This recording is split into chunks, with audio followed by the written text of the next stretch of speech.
Hey, period 2, this is Miss Bevere.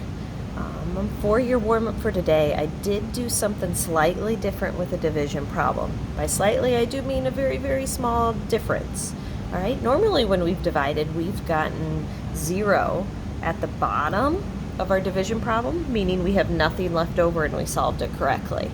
This week, we're going to have something left over, but we're just going to write that answer as a remainder. We're going to do the same process, we're just going to have a remainder at the end. Make sure you write this down because this is actually the answer to the first question in your warm-up. All right, so I'm going to go ahead just like I normally do, and I'm going to draw a big box, and I'm going to divide this box into 3 different pieces because I have a 3-digit number.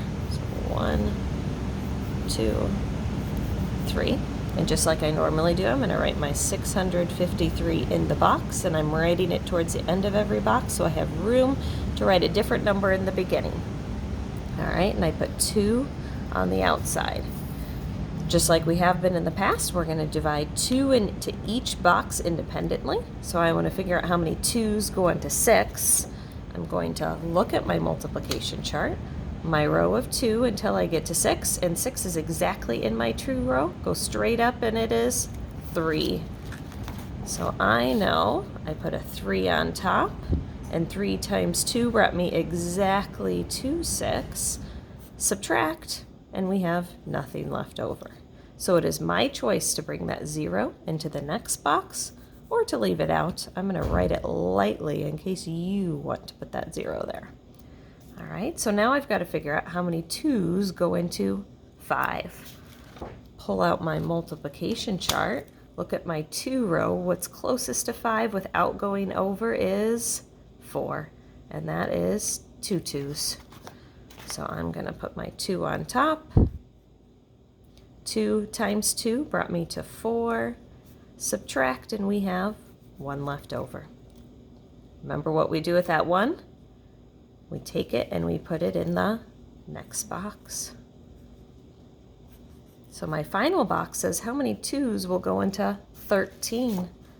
Pull out my multiplication chart again. 2 into 13, what's closest without going over? I notice what's closest is 12, which is 6 2's. So 6 times 2, or 6 2's, makes 12. Subtract, and I have 3 minus 2 is 1. Okay, we're used to getting a 0 here, but this week we're going to have a number at the bottom here. This number right here is what becomes our remainder. So I just write 362 with a remainder of 1. I'm going to rewrite it so it looks nicer. 300, oh, I said 62, but it's 326, remainder 1 is my final answer. That's going to be your first question for your warm-up, so I hope you wrote it down.